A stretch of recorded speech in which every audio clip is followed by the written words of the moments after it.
Welcome to this seminar of the Japan program of the Foundation for Strategic Research. This will be an hour-long seminar. FRS is happy to continue this series of short seminars for our Japan program, which is directed by Dr. Valérie Niquet, who will be our third speaker today. The topic is the future of multilateralism. I think it's quite a timely one, given that we now have a good idea of what the Joseph Biden administration will do in this regard, since our understanding is that at least 2 and probably 3 persons who are well known for their attachment to multilateralism will be at the helm in Washington very soon. I'm talking about, of course, Tony Blinken as probable Secretary of State, Jake Sullivan as probable National Security Advisor. Of course, our policies as Japanese, as Europeans, as French should not be directed, should not be determined only by what's said and done in Washington, but this remains an important component, of course, of the background against which we conduct our multilateral policies. I will first give the floor to Dr. Akiko Fukushima, who is a senior fellow at the Tokyo Foundation. And she will give a Japanese perspective, obviously. Then I will give the floor to Eva Pistofa, who is, in addition to being an associate fellow at FRS, is the senior Japan fellow at the University of Brussels. Then our very own Valérie Niquet will conclude the seminar, will conclude this series of 3 presentations by focusing, as I understand it, on the Chinese perspective on the future of multilateralism. So, Professor Fukushima, the floor is yours for about 10 minutes each, and then the usual Q&A. Thank you. I would like to thank Dr. Tetre, Dr. Niquet, and FRS for hosting this symposium. It is my distinct pleasure to join the symposium. In my initial remark, I would like to cover 3 points. 1, the impact of the COVID-19 on international politics.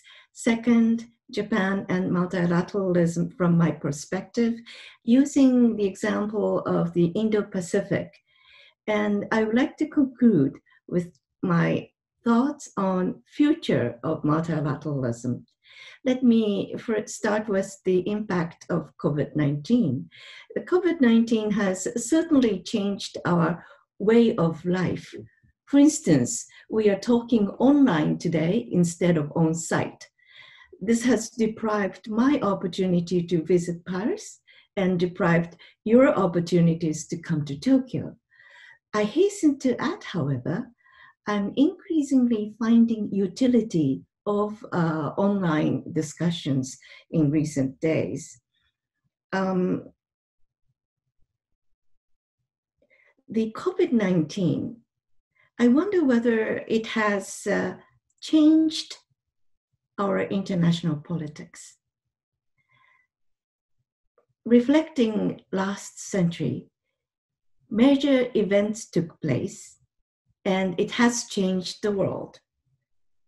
But when we analyze the history, we can detect changes which were happening prior to the events, be it Great Depression or 2 world wars. In case of COVID-19, I think it is fast forwarding all the changes which were taking place before the pandemic and accelerating the changes.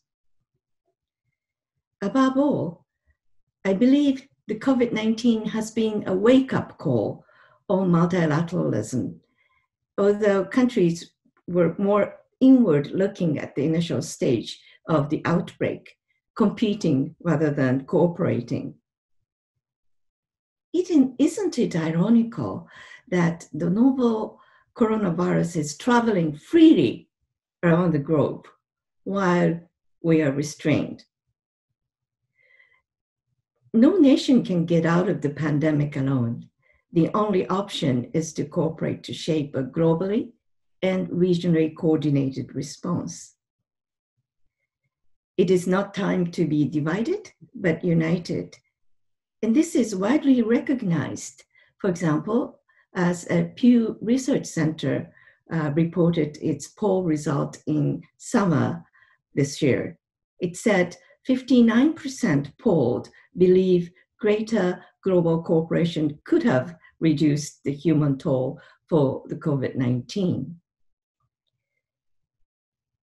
As I have written in my article earlier this year, COVID-19 pandemic is not only a health crisis, it is a human security crisis.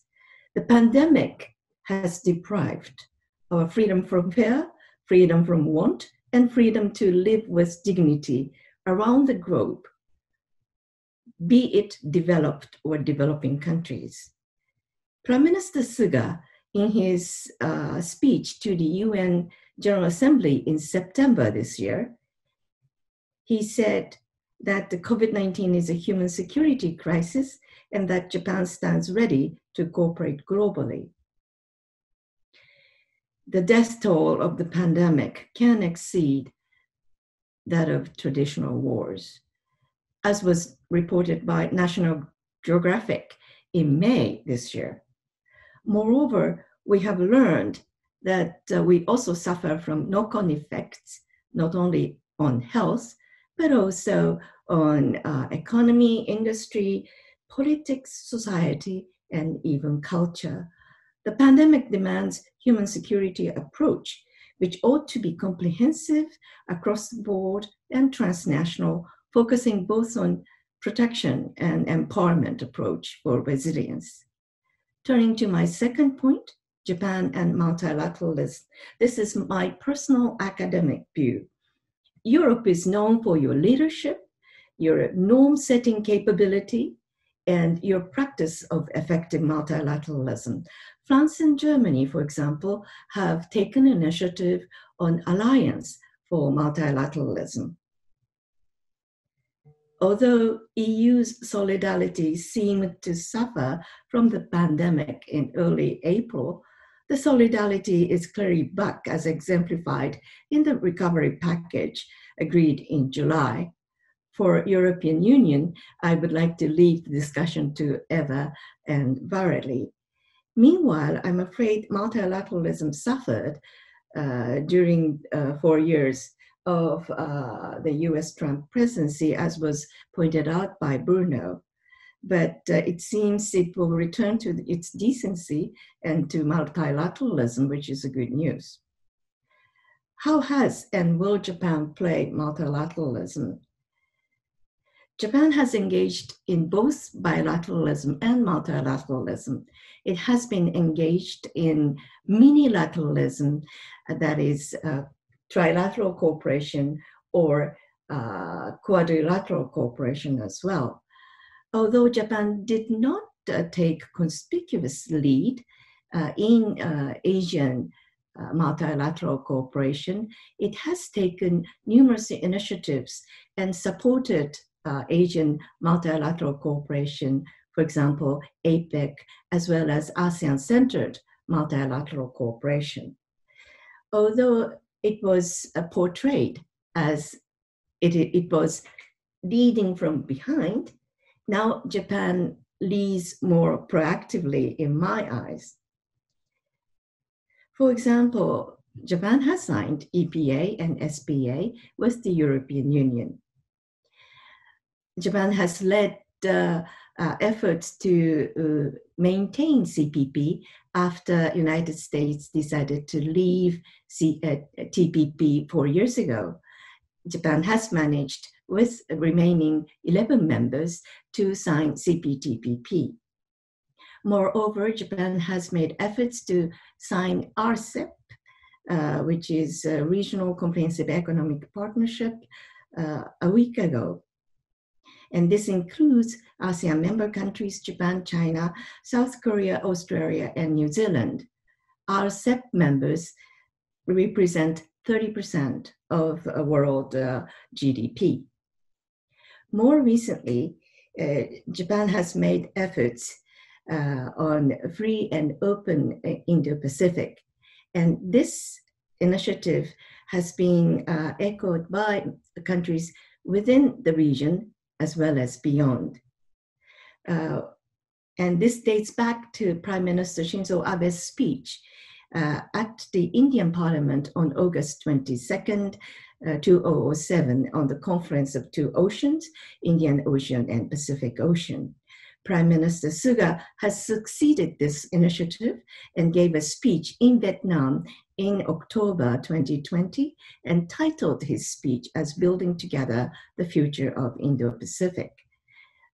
This free and open Indo-Pacific is a first regional initiative Japan has taken, which has been echoed by countries both within and beyond. France is a good case, as you have your territory in the Indo-Pacific. I understand Germany has released its guideline on Indo-Pacific in September, and it meant to be discussed amongst the member states of European Union. This is something I really welcome. As I witnessed these conversations on Indo-Pacific, I have teased out several features of multilateralism for future. One, cooperation is no longer confined either in geopolitical or geoeconomic sphere, but now in future, multilateralism will most probably combination of geoeconomy and geopolitics. Second, multilateralism will take numerous forms, including minilateralism like trilateral and quadrilateral on a common functional agenda, which can be expanded to more members. Third, drivers of multilateralism is multiple. One is globalization, and second is rising power and changing global order. It is fact of life that we have both competition and cooperation. And these are some of new features that I have teased out in discussing future of multilateralism. And I would appreciate it if we can have more conversation on these later on. In concluding, I trust it is vitally important for Europe and Japan to showcase some of the benefits of multilateral cooperation, be it specific or diffused. For example, EU and Japan have concluded partnership on sustainable connectivity and quality infrastructure cooperation September last year. Some good pilot project would be very helpful in promoting such cooperation. On global front, I trust there is a potential for Europe and Japan to work together. Moreover, I believe it is incumbent on major indispensable powers who share values and common concern and interest to have coalition rather than be divided. That is something I would like to see in future. In short, I would like to mind the gap as we explore a future of multilateralism. Bruno, thank you very much. Thank you very much, Akiko-san. Now, Eva, how much do European and Japanese perspectives on multilateralism converge, assuming, of course, there is a European perspective, which is not necessarily the case? But the floor is yours, Eva. Well, on multilateralism in general, I think that there would be an agreement in principle, at least. But first of all, thank you very much, Bruno. Thanks to Valérie for setting up this interesting seminar.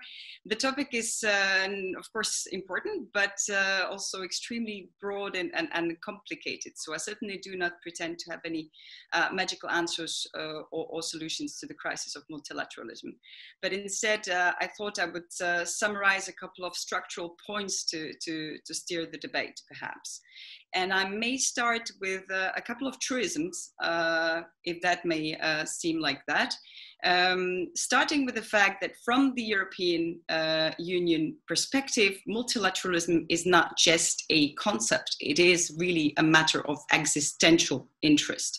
It is an existential concern, conceptually, diplomatically, politically, and also practically. It is really multilateralism that that kind of is an essence of the European project itself, that govern its diplomatic engagement, its political pressure at the UN and World Bank level, for instance, but also its everyday life. So when we talk about this importance of rules-based order or maintaining rules-based order and multilateralism in the case of European Union, it is really something that it kind of depends on.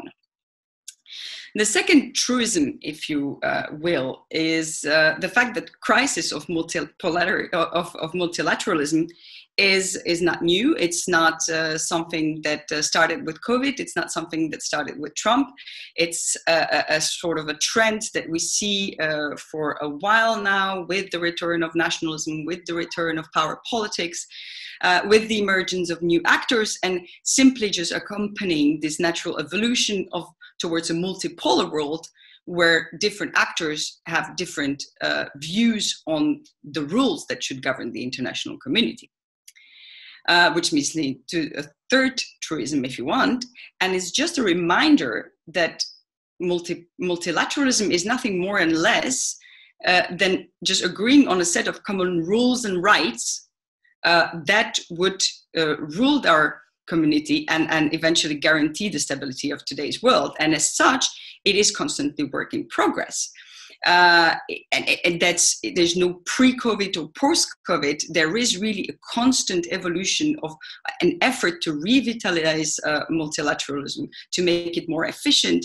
And you see this renewed interest with the UN Alliance of Multilateralism. You see it in the 2019 Council conclusions at the EU level also, to try to kind of give it a boost, to realize that there are new threats that need to be addressed, that need to be governed.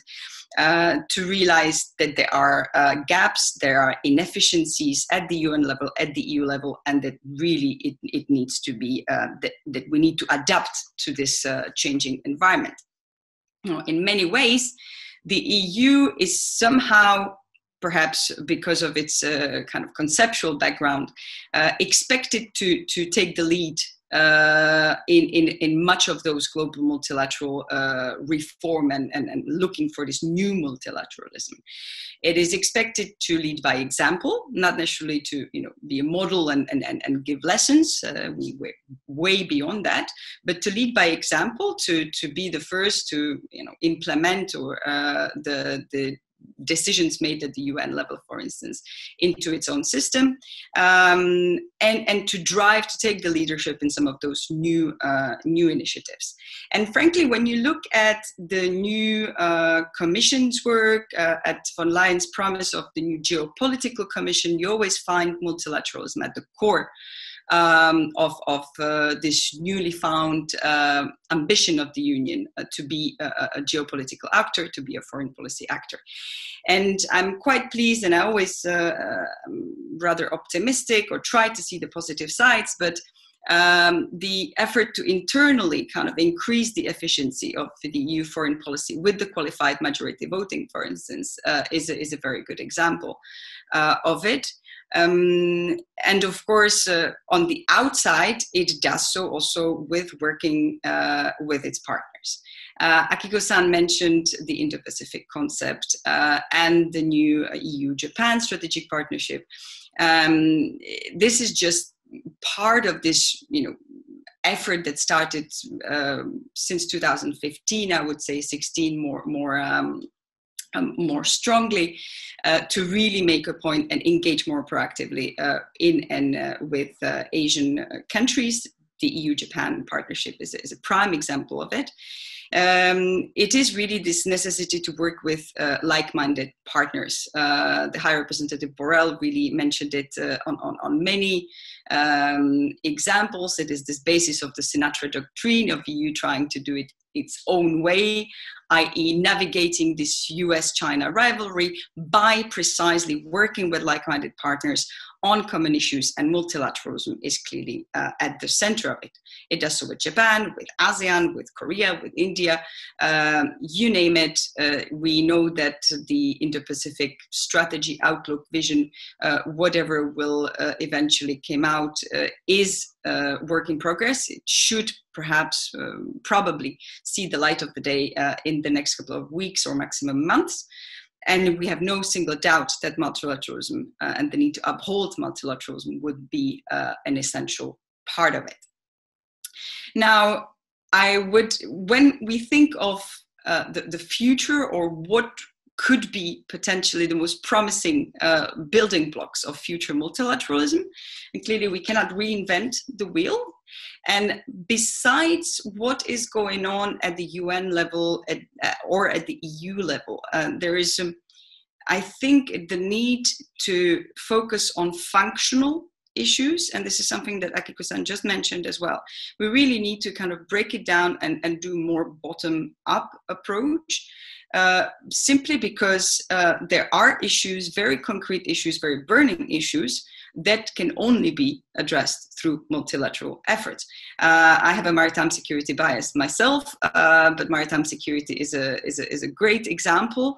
It is simply one of those cross-cutting, cross-border issues that cannot be managed by a single country alone.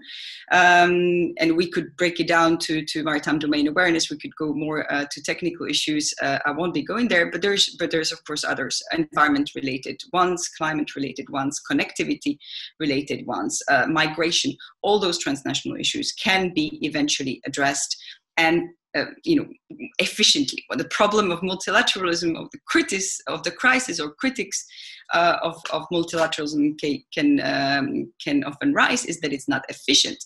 So we really have to focus on the efficiency, and this is the sort of the combination of efficiency and multilateralism do not have to be antonyms. Basically, quite the opposite. We need to prove that it can be the opposite.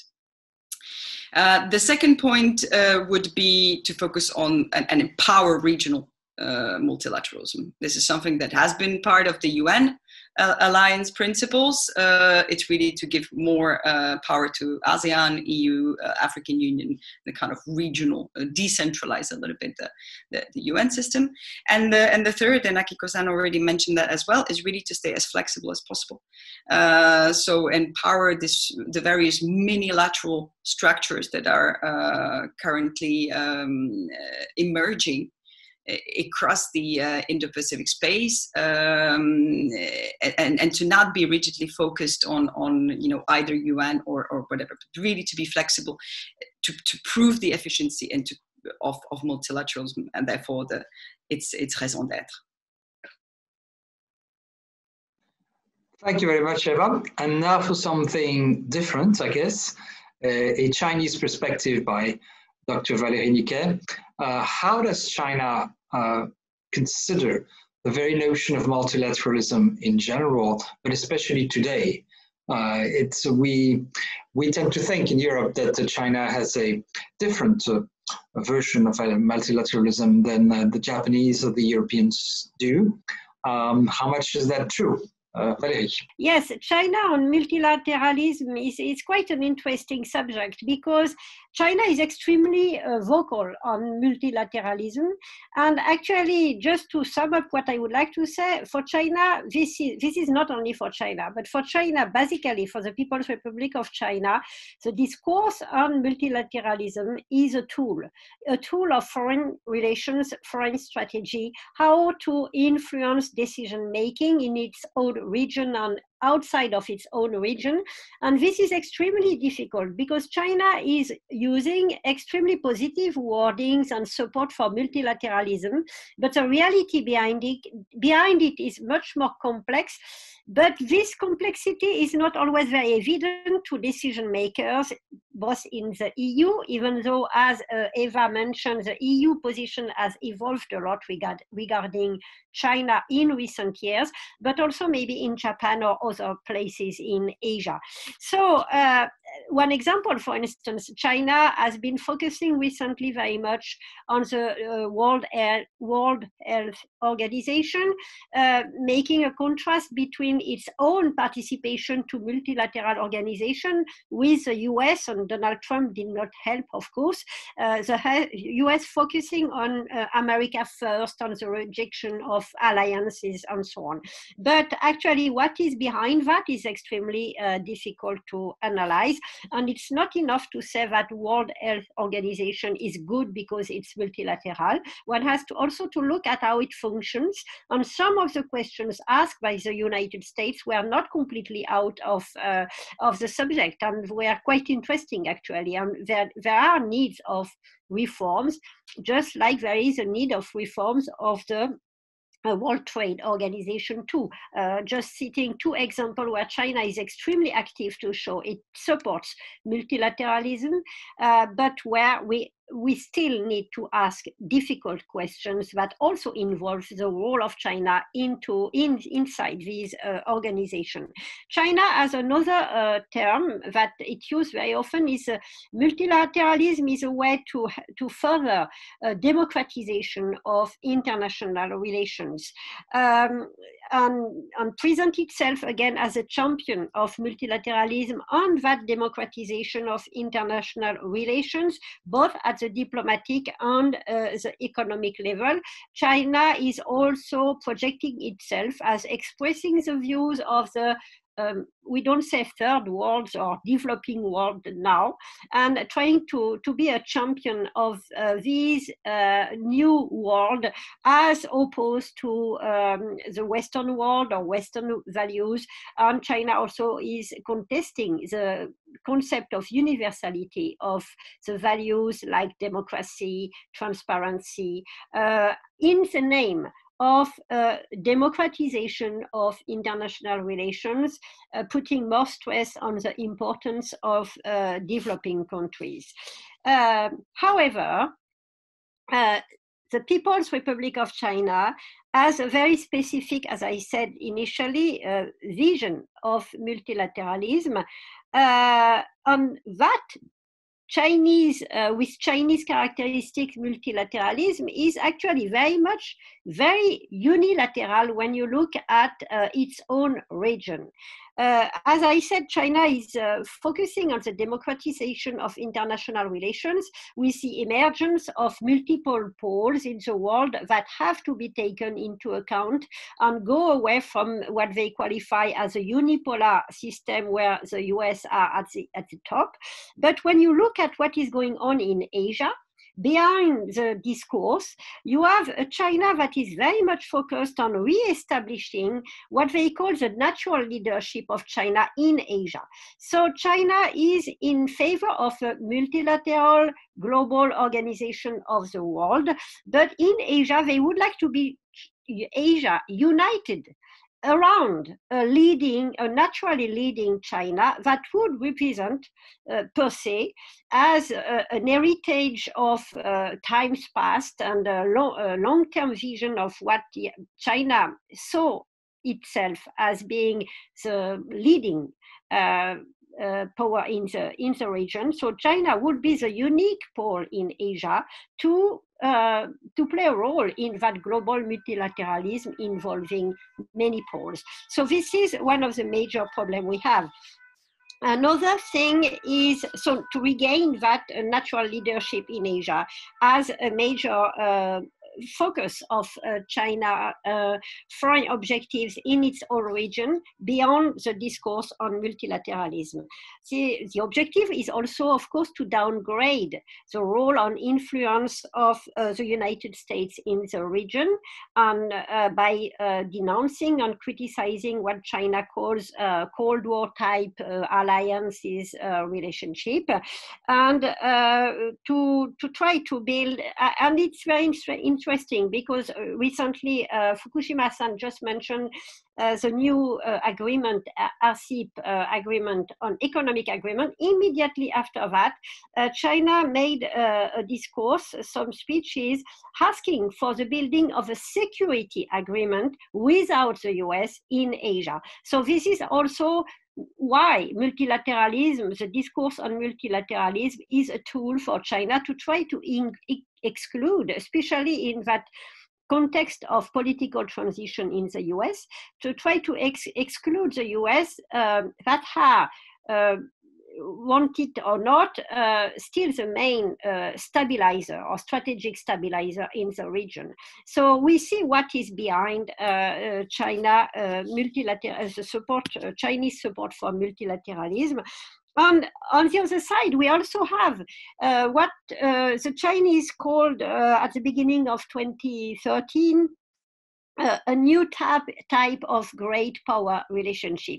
This is also what China ideally would like to see emerging, that new type of great power relationship between the US and China, sharing responsibilities, or as Xi Jinping mentioned once, the Pacific is big enough for two powers, China and the US, meaning that naturally China could become the recognized leader both of Asia, but also the main partner of the United States. And of course, that has nothing to do with a true multilateralism, which is another proof of what I was trying to say, that for China, behind these big words, actually there is a tool to try to influence decision making. Because the last part, and it will be the last mention of my paper, of course, talking about multilateralism, opposing what the US did before, is also a way to build or to create divides between allies. I am thinking the EU, US, and of course, once again, Donald Trump did not help at all, and maybe the Joe Biden presidency will be much better in order to reinforce alliances both in Asia and in the EU around common values like the free and open Indo-Pacific. And it was very important to mention that France, Germany, there is a kind of momentum on this, even though everyone has different ideas to what to put behind that.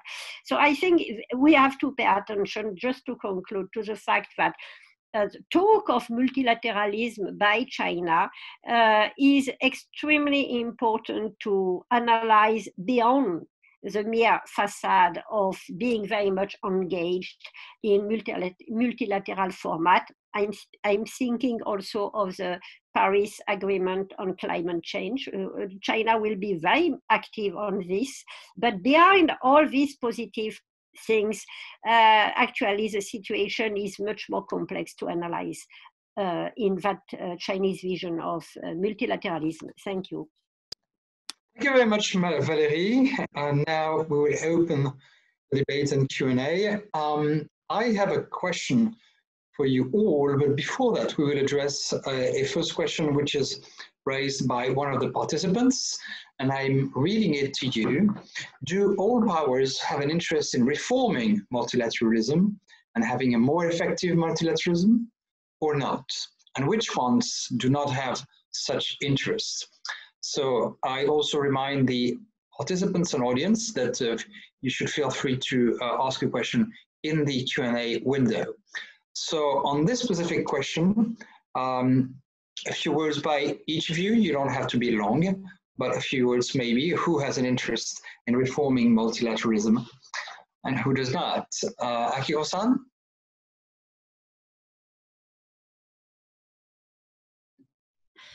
That's a very tough question.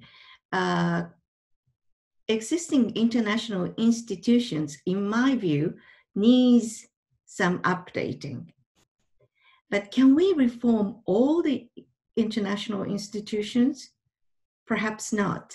So we have to prioritize those institutions which really needs reform, and we have to do it. One good example might be WTO, and another one is WHO for the immediate agenda of the pandemic.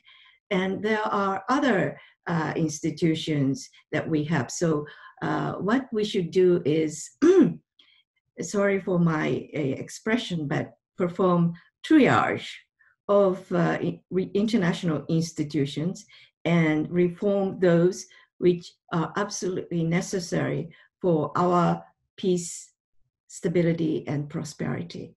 That's my short answer to the tough question. Thank you. Eva? Thank you. Well, yeah, tough questions. I guess it depends in what sector. That's pretty much what Akiko-san just said. Of course, there's this frustration of some of the non-Western powers that keep reminding that the current rules-based order institution serves only some interests. So. And partly, yes, it is true. There is always the usual culprits, kind of, China, Russia, Turkey, that would stand out. But again, it depends on where. As Valérie just said, in climate change, China would be one of the most efficient promoter of multilateralism, etc. So we need to be selective. We need to really pick our battles. Because probably go for the lowest hanging fruit in some cases if we need unanimity, but really, focus on the ones who crucially need reform in that sense. Okay. Very quickly, just a word. I don't know if China will be the most efficient promoter of climate change. I mean, it will be the most vocal maybe, but the more efficient, I'm not so sure. Anyway, about the reforms, just one example, concrete one, on World Health, WHO.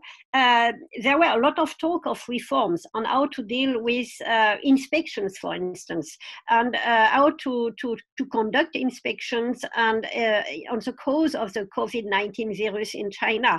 And most recently, the decision that was taken by WHO was to allow China to use only Chinese inspectors on its own territory to conduct these inspections that had been decided by the WHO organization. So you see that there are limits to reforms when the countries, of course it's not only China, but do not share the same initial objective about what these institutions or multilateral organizations should be, on what their real purpose should be, to reinforce the power or influence of some countries, or to really play a positive role in the global organization of the world. I think this is a major issue, and of course it cannot be solved easily when you want to include all these countries, whatever their ideological differences. And this is a big difference with the Cold War, where a lot of institutions were also functioning, but with difficulties when you include countries like the Soviet Union at the time.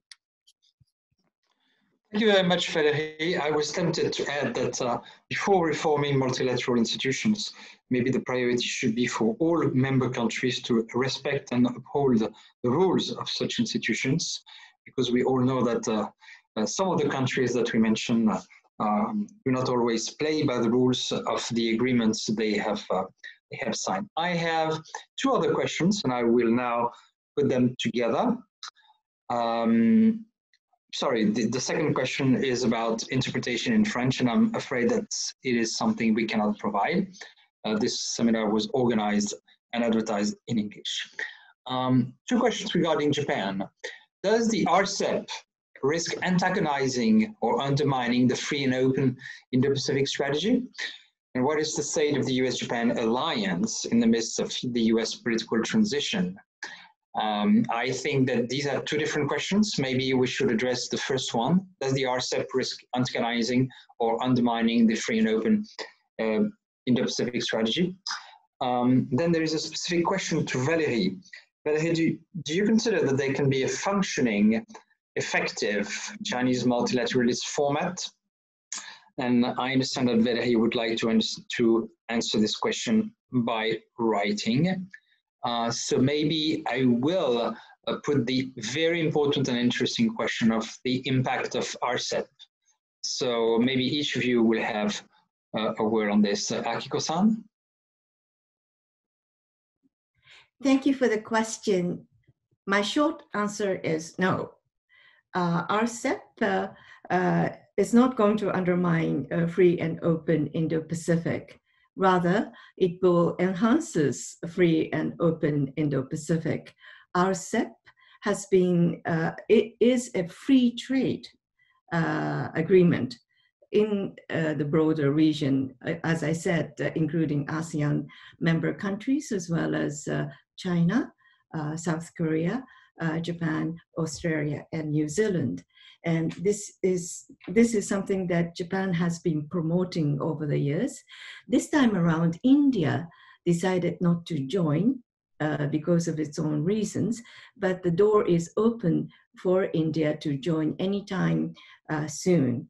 And having this type of free trade agreement is helpful for the purpose of a free and open Indo-Pacific, which is to establish rules-based international order in the Indo-Pacific.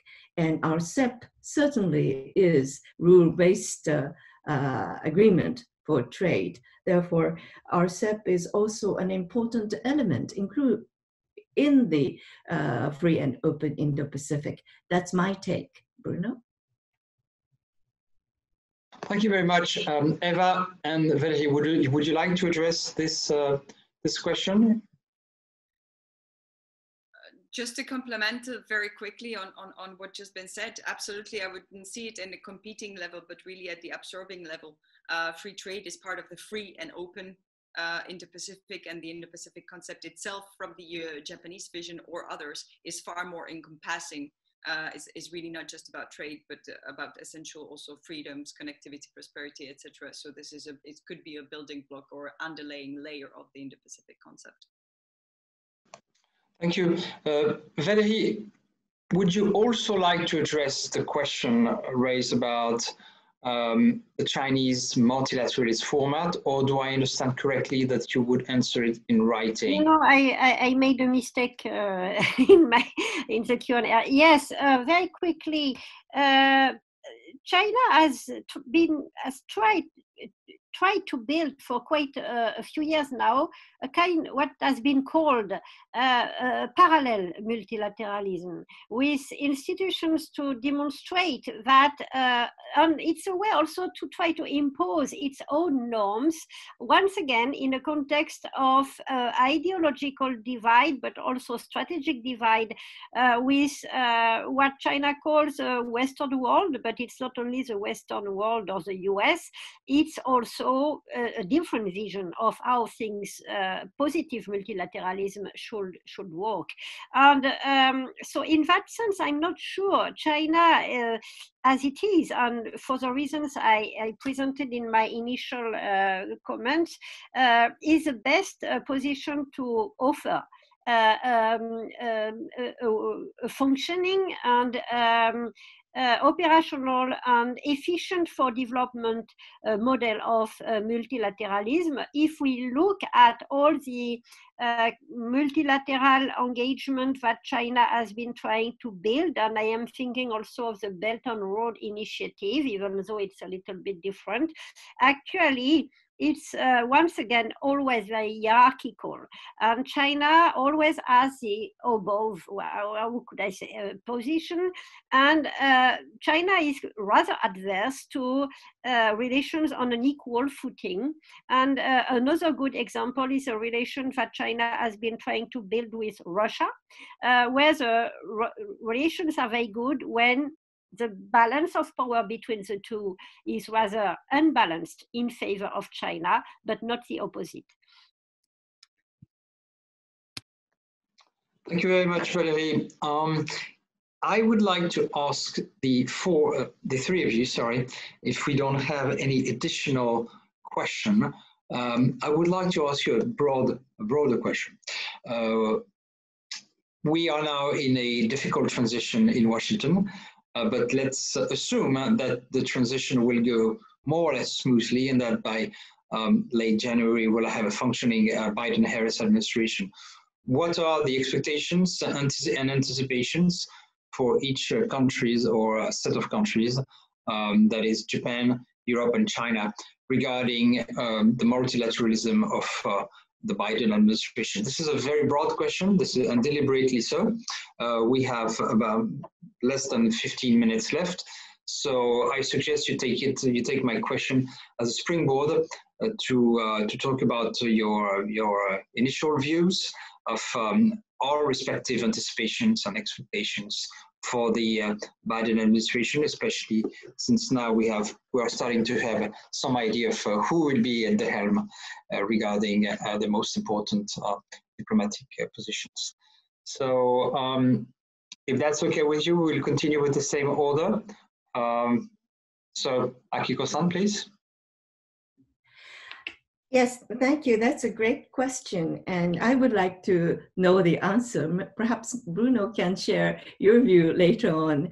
But from my perspective, I expect a lot for President-elect Biden and Vice President-elect Harris to look at their foreign policy once again and come back to their decency, as President-elect Joe Biden said in his speech soon after they confirmed the election results. And from next January, I would like to see US to strengthen our alliance with between Japan and US and work closely with allies, be it transatlantic or trans-Pacific, and also expect them to be active on multilateral cooperation. I'm aware that President-elect Biden will maintain President Obama's position of that the US will no longer be world policeman. However, I expect Biden administration and his Secretary of State to take the lead in our multilateral efforts as well. There are so many issues that we cannot solve alone. And that's something I would like to see them come back. I expect them to be active on climate change and pandemic issues. And I hope they will come back to this trade issue as well. So I am expecting a lot to the next administration, both at bilateral, trilateral, quadrilateral, as well as multilateral setting. Thank you very much, Akiko-san. Eva? Well, I too think that the arrival of the Biden administration is good news, both for multilateralism and for the transatlantic relations. From what we know and what we suppose about the future administration, we can, of course, we're heading towards a more international focus in the US foreign policy. Biden himself seems to be a big supporter of transatlantic relations in Europe and multilateralism. So we may expect, of course, the return to some of the abundant agendas, whether it's the climate change or Iran, etc. But on Asia, what I see as a kind of glimpse of hope or opportunity, actually, is really a greater coordination and consultation transatlantically on East Asia. As we know now, we have the US-EU dialogue on China, which is going to continue. But really, there is a completely underexploited opportunity and a huge gap. As we say, it's like two ships passing in the night. Until now, the US and EU kind of approaches to Asia. It's been sort of abundant in 2012. Never really picked up, and I really think that there's a unique opportunity to pick up things where they were left in a different way. While Europe has evolved since 2012, the US as well. So the kind of old topic, but really crucial topic of transatlantic coordination, consultation on East Asia is something that at least we at the Japan program and VUB are intending to very much work on, and hope that will pick up and kind of determine this new trend in the future. Thank you very much, Valérie. Yes, one of the maybe what we may lost with the fact that Trump has not been re-elected is that it was a challenge both to Europe and to Asia and to Japan more specifically to start defining our own interest, because we realized because of Trump that it was no longer possible to just count on the United States to define and defend our vital interest, sorry for my French accent. So this is something that we must keep absolutely, even though we have a more presentable, nice, courteous and polite president in the United States that will be much more vocal on rebuilding alliances and being much more there. We have to look at what he will do, and we must keep in mind what our real interests are, both at the strategic and economic level. And there are many questions on which we can cooperate, of course, and we must, I mean, we cannot do without the US, but that concept of strategic autonomy that has been discussed so much in France, but also by some in Germany with a different vision, I think it's not completely, I mean, we must keep that in mind. And it also goes for Japan. And Japan, of course, made a lot of progress in terms of thinking about its own defense. Japan, even more than Europe, cannot do without the US in such a dire strategic situation in East Asia, where China, in spite of its kind words, has been, even during the COVID-19 crisis, increasing its encroachment in the East China Sea around the Senkaku Islands, for instance. So this is a very, very pressing, not mentioning North Korea, this is a very pressing strategic and security situation that Japan is facing and cannot do without the United States alliance. So it's a very good thing that it has been reasserted both by Prime Minister Suga and President-elect Joe Biden when they talked on the phone, the importance of the alliance. The other good point maybe is that there is indeed now a consensus in the US about what to do with China, and I think this is a very important point.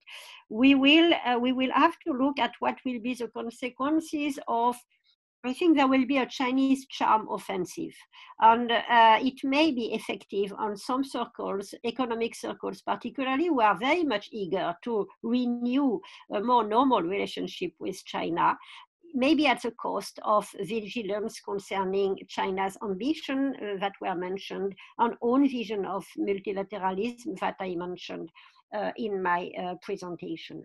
So I am quite optimistic. I think it could be good if it is good for the alliances, but also one have to really observe what will go on after Joe Biden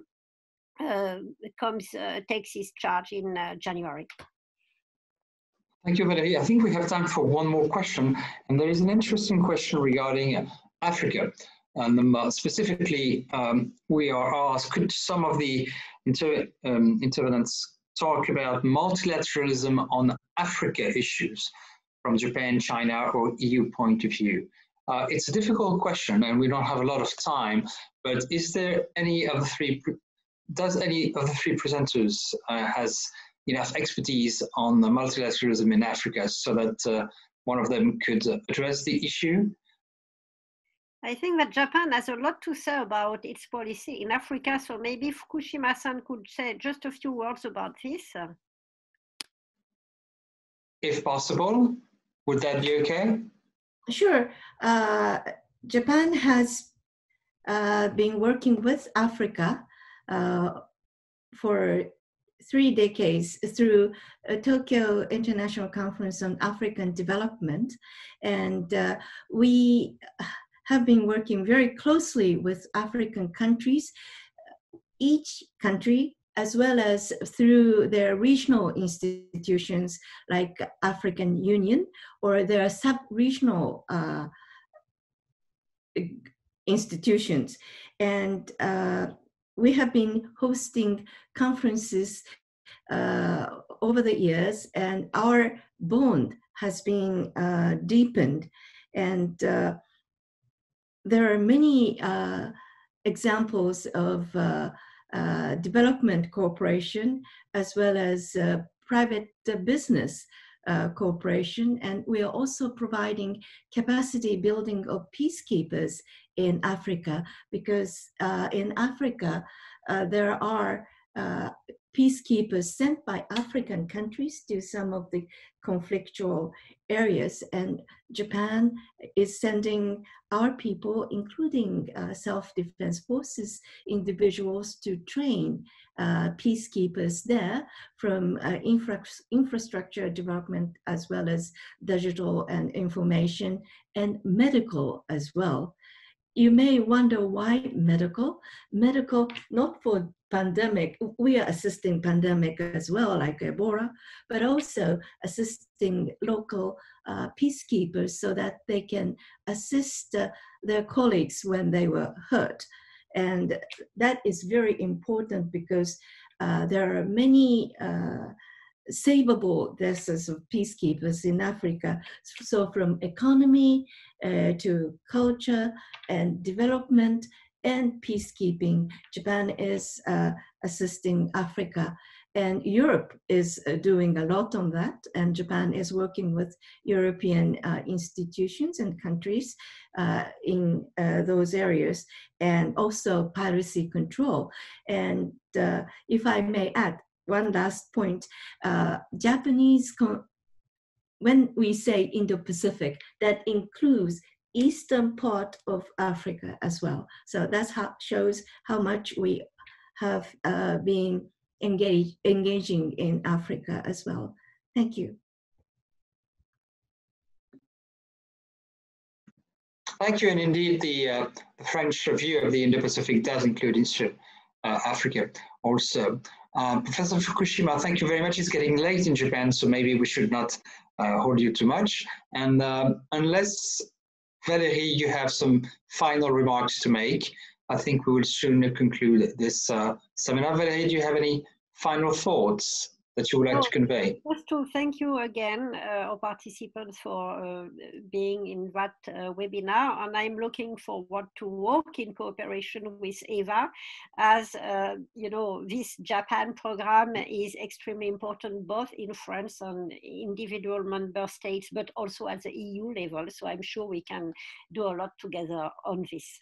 So thank you very much, and looking forward to meeting again Fukushima-san in Japan, I hope next time. Thank you. Thanks to all. We will conclude now the seminar. Thanks to the audience, participants, and most importantly to our three panelists. Thank you very much. This seminar is now concluded.